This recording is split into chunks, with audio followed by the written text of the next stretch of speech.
साथियों नमस्कार, स्वागत है आपका अपने चैनल सक्सेस जंक्शन एक कदम सफलता की ओर में। और हम लेकर के आ गए हैं मध्य प्रदेश की सभी प्रतियोगी परीक्षाओं की दृष्टि से अति महत्वपूर्ण एमपी जीके की प्रैक्टिस सेट नंबर 15। यानी कि इससे पहले हम ऑलरेडी 14 प्रैक्टिस सेट अपलोड कर चुके हैं। अगर आपने नहीं देखा है तो चैनल के अंदर जाकर के एमपी जीके स्पेशल प्लेलिस्ट में आप जाकर के पुरानी सारी वीडियो देख सकते हैं। सारी वीडियो आपके लिए अति महत्वपूर्ण है। MP police, MP SI, MP PSC जो आपकी दिसंबर 2021 में आने वाली है, कमर कस लीजिएगा। एमपी पुलिस की एग्ज़ाम डेट आपको पता ही है, 18 जनवरी से आपके एमपी पुलिस के जो है एग्ज़ाम स्टार्ट होने वाले हैं। तो उन सभी परीक्षाओं की दृष्टि से ये वीडियो सीरीज बहुत महत्वपूर्ण साबित होने वाली है। आइए देखते हैं पहला प्रश्न। मध्य प्रदेश के किस जिले में वर्ष 2011 की जनगणना के अनुसार सर्वाधिक जनघनत्व है? यानी कि आपसे ये पूछा जा रहा है कि मध्य प्रदेश में सर्वाधिक जनघनत्व किस जिले का है? उज्जैन, इंदौर, भोपाल, जबलपुर। आइए आंसर देखते हैं। सही आंसर सी यानी कि भोपाल जिले का सर्वाधिक जनघनत्व है। आइए पूरी जानकारी आपको देते हैं। तो वर्ष 2011 की जनगणना के अनुसार मध्य प्रदेश का जनघनत्व 236 वर्ग किलोमीटर है।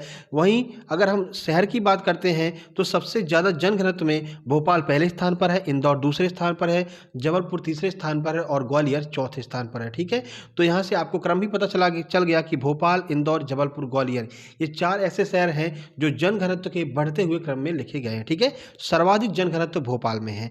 आगे बढ़ते हैं और अगला प्रश्न देखते हैं। मलाजखंड तांबे की खानें कहाँ पर स्थित हैं? आपको पता है मध्य प्रदेश में तांबे का सर्वाधिक उत्पादन होता है पूरे देश में, तो मलाजखंड से भी तांबे का उत्पादन होता है। ये मलाजखंड तांबे की खदानें मध्य प्रदेश के किस जिले में स्थित हैं, यह आपसे पूछा जा रहा है। सीधी, मंडला, बालाघाट, छिंदवाड़ा। आइए आंसर देख लें। सही आंसर है सी यानी कि बालाघाट में मलाजखंड तांबे की खदानें पाई जाती हैं। मध्य प्रदेश में तांबा अयस्क के बालाघाट की बेहर तहसील के मलाजखंड में 170 मीटर लंबी और 20 मीटर चौड़ी पेटी में 193 मीट्रिक टन तांबे का उत्पादन होता है। ठीक है, तो बालाघाट में सर्वाधिक तांबे का उत्पादन होता है। बालाघाट में भी बेहर तहसील पड़ती है जहां पर मलाजखंड तांबे की खदान पाई जाती है, जहां पर 193 मीट्रिक टन तांबे का उत्पादन होता है। यह आपको याद रखना है। और तांबे के उत्पादन में भारत में पहले स्थान पर मध्य प्रदेश का नाम आता है। मध्य प्रदेश के किस जिले में सर्वाधिक मैग्नीज की खदानें, यानी कि सर्वाधिक मैग्नीज का उत्पादन मध्य प्रदेश में कहां पर किया जाता है?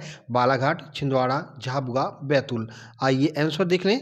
सही आंसर है ए यानी कि बालाघाट में ही मध्य प्रदेश में सर्वाधिक मैग्नीज की खदानें बालाघाट में पाई जाती हैं। तो देखिए, देश का सर्वाधिक तीसरा मैग्नीज भंडारण मध्य प्रदेश में पाया जाता है। यानी कि देश में मैग्नीज उत्पादन में मध्य प्रदेश का तीसरा स्थान आता है, जिसका अधिकांश भाग मध्य प्रदेश के दो जिले बालाघाट और छिंदवाड़ा में पाया जाता है। सर्वाधिक 181 लाख तक मैग्नीज का जो भंडारण है वो आपके बालाघाट जिले में ही पाया जाता है। ठीक है, तो बालाघाट में आपका मलाजखंड जहाँ पर तांबे का उत्पादन होता है और बालाघाट में ही आपका मैग्नीज का भी उत्पादन होता है। यह आपको याद रखना है। देखिए, निम्नलिखित में किसमें लोहे की सर्वाधिक मात्रा पाई जाती है? तो लोहे के 4 अयस्क आपको दिए हुए हैं। इनमें सर्वाधिक जो लोहा है वो कौन से अयस्क में पाया जाता है, यह प्रश्न आपसे पूछा जा रहा है। हेमेटाइट, मैग्नेटाइट, लाइमोनाइट या फिर सीडेराइट। आइए आंसर देखें। सही आंसर है बी यानी कि मैग्नेटाइट में सर्वाधिक मात्रा में जो है लोहा पाया जाता है। तो मैग्नेटाइट में कितना पाया जाता है, आइए देख लेते हैं। तो सर्वाधिक लोहे की मात्रा मैग्नेटाइट में पाई जाती है, जिसमें 72% तक लोहा पाया जाता है। उसके पश्चात हेमेटाइट का नाम आता है। हेमेटाइट में 60 से लेकर के 70% तक लोहा पाया जाता है। मेरे भाई, ये वीडियो अगर आपको पसंद आ रही हो तो वीडियो को अभी लाइक कर दीजिएगा, क्योंकि बाद में फिर आप भूल जाएंगे। ठीक है, चलिए, ये लाइक ही हमको बताते हैं कि आप कितना चाहते हैं हमारे चैनल को और लगातार कितना प्रैक्टिस सेट आप चाहते हैं। ये आपके लाइक और आपके कमेंट ही यहाँ पर तय करते हैं। देखिए, मध्य प्रदेश खनिज विकास निगम की स्थापना कब की गई थी? 1956 में, 1962 में, 1972 में या फिर 2001 में? आंसर देखें। सही आंसर है बी यानी कि 1962 में मध्य प्रदेश खनिज विकास निगम की स्थापना की गई थी। तो मध्य प्रदेश में मुख्य खनिजों के उत्खनन, विपणन, खोज, संवर्धन एवं अयस्क को धातु में परिवर्तित करने के लिए मध्य प्रदेश खनिज विकास निगम की स्थापना 19 जनवरी 1962 को की गई थी। तो याद रखिएगा, 19 जनवरी 1962 मध्य प्रदेश खनिज विकास निगम की स्थापना का वर्ष है। ठीक है, आगे बढ़ते हैं। मध्य प्रदेश का सिंगरौली बेसिन किस लिए प्रसिद्ध है? तो सिंगरौली बेसिन जो है वह किसके लिए प्रसिद्ध है, यह आपसे पूछा जा रहा है। या फिर ये कह सकते हैं सिंगरौली जिला जिसे मामा जी ने सिंगापुर बनाने की बात की कही थी, वो किसके लिए प्रसिद्ध है? कृषि हेतु, जल विद्युत हेतु, कोयला हेतु या फिर इनमें से कोई नहीं? आंसर देखें। सही आंसर है सी यानी कि कोयले के उत्पादन के लिए सिंगरौली जिले को जाना जाता है। तो मध्य प्रदेश का सिंगरौली जिला कोयला क्षेत्र हेतु प्रसिद्ध है। सिंगरौली बेसिन का कोयला क्षेत्र दक्षिणी मिर्जापुर उत्तर प्रदेश तक 2330 वर्ग किलोमीटर में फैला हुआ है। यानी कि मध्य प्रदेश और उत्तर प्रदेश मिक्स में जो है सिंगरौली जिले का कोयला क्षेत्र फैला हुआ है। तो मध्य प्रदेश में दक्षिणी सीधी से शुरुआत होती है और उत्तर प्रदेश में मिर्जापुर तक ये जो है जाता है। हाँ, वही मिर्जापुर, समझ रहे हैं मिर्जापुर से आप कहाँ जा रहे हो, ठीक है ना। चलिए आगे बढ़ते हैं। वुल्फ्राम किस खनिज का अयस्क है? और यह प्रश्न जब एमपी कांस्टेबल में पूछा गया था तो लोगों की हवाइयाँ उड़ गई थी, क्योंकि वुल्फ्राम के बारे में सुना ही नहीं था। तो देखिए, टंगस्टन का अयस्क है, लोहे का अयस्क है, कोरंडम का अयस्क है या फिर तांबे का अयस्क है। आंसर देखें, सही आंसर है ए, यानी कि वुल्फ्राम जो है वो टंगस्टन का अयस्क माना जाता है। तो वुल्फ्राम टंगस्टन का अयस्क है या कठोर, भारी और ऊंचे द्रवणांक वाली धातु है। टंगस्टन खनिज मध्य प्रदेश के होशंगाबाद जिले के आगर गांव नामक स्थान से प्राप्त किया जाता है। तो मध्य प्रदेश में होशंगाबाद के भी आगर गांव से जो है टंगस्टन का उत्पादन किया जाता है। वुल्फ्राम जो है वो टंगस्टन का अयस्क है। आगे बढ़ते हैं। निम्नलिखित में से कौन सी परियोजना निजी क्षेत्र को सौंप दी गई है? महेश्वर, ओमकारेश्वर, अमरकंटक या फिर इनमें से कोई नहीं। सही आंसर है ए, यानी कि जो महेश्वर विद्युत परियोजना है वो निजी हाथों में सौंप दी गई, यानी इसका प्राइवेटाइजेशन कर दिया गया है। मध्य प्रदेश की महेश्वर जल विद्युत और ताप विद्युत परियोजना निजी क्षेत्र को सौंप दी गई है, जबकि तिलवारा भीमगढ़ में विद्युत परियोजना जो है वो निर्माणाधीन है। ठीक है, तो आपको याद रखना है महेश्वर जल विद्युत परियोजना जो है वो अब प्राइवेट कर दी गई है। वहाँ पर जो भी विद्युत का उत्पादन होगा वो प्राइवेट कंपनियों के द्वारा उसका उत्पादन किया जाएगा। चलिए आगे बढ़ते हैं। सरदार सरोवर विद्युत उत्पादन में मध्य प्रदेश का कितना हिस्सा है? आपको पता है सरदार सरोवर विद्युत परियोजना है जिससे विद्युत का उत्पादन किया जाता है, तो मध्य प्रदेश का कितना हिस्सा है और यह कहाँ पर है, ये सारी चीज़ें आइए आपको बताते हैं। 57%, 27%, 16% या फिर 12%।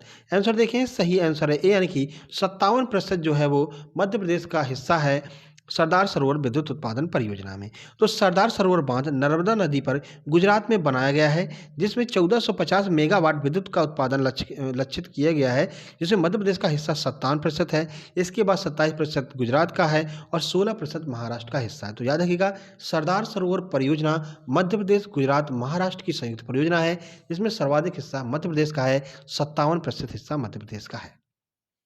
अगला प्रश्न, सारणी ताप विद्युत ग्रह किस जिले में स्थित है? बताइए। सारणी, ये प्रश्न पूछा गया है एमपी पटवारी के एग्जाम में। कुछ ऐसे ही उल्टे सीधे प्रश्न पूछ लिए जाते हैं जो अगर आपको पता है तो आप नंबर यहाँ पर खींच ले जाएंगे और जिसको नहीं पता रहेगा वो माइनस में चला जाएगा। ठीक है, अगर आपको दूसरों से आगे बढ़ना है तो इस प्रैक्टिस सीरीज को लगातार ज्वाइन करते रहिएगा।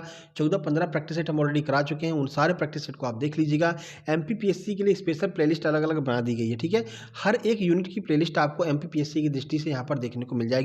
चैनल की प्लेलिस्ट के अंदर जाकर के आप बेहतरीन प्रैक्टिस कर सकते हैं, चाहे आप वहाँ पर फिजिक्स की प्रैक्टिस करें, चाहे आप भौतिकी की मतलब भूगोल की प्रैक्टिस करें, विज्ञान, उसके बाद में अगर आप बात करते हैं मतलब हर यूनिट की, यूनिट 9, यूनिट 10, सब यूनिट की जो है प्रैक्टिस सेट अलग से बना दिया गया है एमपीपीएससी की दृष्टिकोण से। चलिए, सारणी ताप विद्युत गृह कहाँ पर है? शहडोल, बैतूल, रीवा, सिवनी। आंसर देखें, सही आंसर है बी, यानी कि बैतूल में सारणी ताप विद्युत गृह बनाया गया है। तो देखिए, मध्य प्रदेश का महत्वपूर्ण ताप विद्युत गृह सारणी मध्य प्रदेश के बैतूल जिले में स्थित है। आगे बढ़ते हैं, अगला प्रश्न देखते हैं।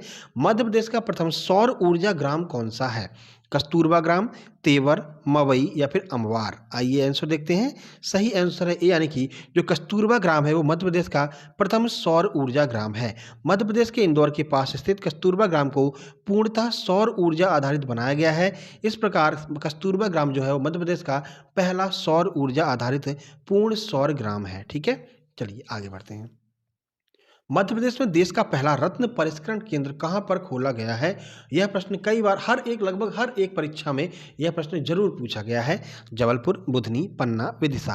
आंसर देखें, सही आंसर है ए, यानी कि जबलपुर में है रत्न परिष्करण केंद्र। चलिए देखिए, मध्य प्रदेश में देश का पहला रत्न परिष्करण केंद्र जबलपुर में स्थापित किया गया है, जबकि पन्ना में हीरे तराशने का कारखाना, बुधनी में रेलवे स्लीपर बनाने का कारखाना, विदिशा में विद्युत पंप, बल्ब, तार, कीले आदि बनाने का कारखाना स्थापित किया गया है। ठीक है, आगे बढ़ते हैं। मध्य प्रदेश उद्योग निगम द्वारा संचालित हाट अथवा एम्पोरियम का क्या नाम है? चांदनी, मृगनयनी, नयनाभिराम या फिर नयन सुख। तो बताइए, मध्य प्रदेश उद्योग निगम द्वारा जो एम्पोरियम स्थापित किया गया है उसका क्या नाम है? सही आंसर है बी, यानी कि मृगनयनी उसका नाम है। आइए देखते हैं। तो मध्य प्रदेश उद्योग निगम द्वारा संचालित हाट अथवा एम्पोरियम का नाम मृगनयनी है। इसके तहत 10 एम्पोरियम जो है पूरे देश में चलाए जा रहे हैं, जिसमें भोपाल, इंदौर, जबलपुर, ग्वालियर, रीवा, उज्जैन, रायपुर, भिलाई, दिल्ली, कोलकाता आदि में जो है ये एम्पोरियम चलाए जा रहे हैं। आगे बढ़ते हैं, अगला प्रश्न देखते हैं। इनमें से कौन देश के लिए अखबारी कागज का उत्पादन करती है? Nipah mills, Bhind mills, Rewa mills या फिर वेस्ट कोस्ट पेपर मिल्स? आइए आंसर देखें। सही आंसर है ए, यानी कि जो नेपा नगर मिल्स है वो नेपा नगर मिल्स मध्य प्रदेश के बुरहानपुर जिले में स्थित नेपा नगर अखबारी कागज के लिए विख्यात है।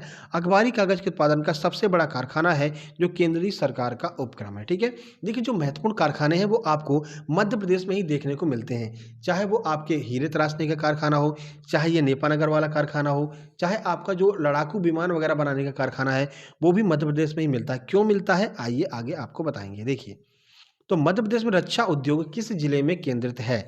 भोपाल, ग्वालियर, जबलपुर, इंदौर? आइए देखते हैं। सही आंसर है सी, यानी कि जबलपुर में रक्षा उद्योग स्थापित किया गया है। कौन कौन सी जो रक्षा उद्योग हैं आइए देखते हैं।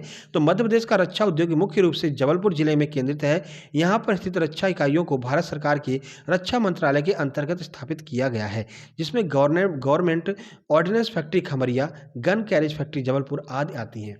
देखिए, जितने आपका महत्वपूर्ण रक्षा उद्योग है वो भारत के मध्य में स्थित मध्य प्रदेश में भी जबलपुर में स्थापित किया गया है। ऐसा क्यों किया गया है? मान लीजिए इन सिचुएशन कोई कंडीशन ऐसी आ जाती है कि भारत को किसी से युद्ध करना पड़ रहा है, ठीक है, तो जो केंद्र में रहेगा तो सब जो आपके खजाने हैं, यानी कि चाहे आप वहाँ पर हीरे की बात करें, चाहे आप वहाँ पर ये जो फैक्ट्रियाँ हैं रक्षा उद्योग की बात करें, वो भारत के भी मध्य में स्थित है। यानी कि यहाँ तक पहुँचना दुश्मनों के लिए बहुत टेढ़ी खीर है, यहाँ तक आसानी से नहीं पहुँचा जा सकता है। ठीक है, तो इसलिए जो ज़्यादातर रक्षा उद्योग हैं वो आपके मध्य प्रदेश में स्थापित किए जाते हैं। ठीक है, और मध्य प्रदेश में भी जबलपुर में स्थापित किए जाते हैं। चलिए आगे बढ़ते हैं। भारत सरकार की दिल्ली मुंबई औद्योगिक परियोजना में मध्य प्रदेश के कौन कौन से जिले आते हैं? नीमच और रतलाम, इंदौर, उज्जैन, झाबुआ, अलीराजपुर या फिर उपरोक्त सभी? सही आंसर है डी, यानी कि उपरोक्त सभी। देखिए, तो दिल्ली मुंबई औद्योगिक गलियारे परियोजना भारत की सबसे बड़ी अवसंरचना परियोजनाओं में से एक है। इसमें मध्य प्रदेश के नीमच, इंदौर, उज्जैन, मंदसौर, रतलाम, धार और झाबुआ जिले को शामिल किया गया है। तो ये सारे जिले हैं जो हैं वो आपके दिल्ली मुंबई औद्योगिक परियोजना के अंतर्गत आते हैं। आगे बढ़ते हैं। मंडीदीप में स्थित ऑप्टिकल फाइबर कारखाना किस देश के सहयोग से स्थापित किया गया है? America, France, Germany, Japan? Answer देखें। सही आंसर डी, यानी कि जापान के सहयोग से देश का पहला ऑप्टिकल फाइबर कारखाना मंडीदीप रायसेन में जापान के सहयोग से स्थापित किया गया है। यह आपको याद रखना है। ठीक है, आगे बढ़ते हैं। तो ये महत्वपूर्ण प्रश्न थे जिसके प्रैक्टिस सेट हमने आपको कराया। हर एक प्रश्न के बारे में आपको डिटेल में जानकारी दी। आज का प्रश्न है जिसका आपको कमेंट बॉक्स में कमेंट लिखना है कि कांग्रेस के त्रिपुरी अधिवेशन में कौन अध्यक्ष था? कांग्रेस के त्रिपुरी अधिवेशन जो कि जबलपुर में हुआ था उसमें अध्यक्ष किसे बनाया गया था? चलिए आपको हिंट दे देते हैं, इन्हें नेताजी के नाम से भी जानते हैं। अब तो आप कमेंट बॉक्स में कमेंट कर देंगे। वीडियो पसंद आए वीडियो को लाइक कीजिए, दोस्तों के पास शेयर कीजिए और इस वीडियो की पीडीएफ प्राप्त करने के लिए हमारा Telegram channel success junction search करके ज्वाइन जरूर कर लीजिएगा। जल्द ही मिलते हैं एक नए प्रैक्टिस सेट में, तब तक के लिए नमस्कार, धन्यवाद।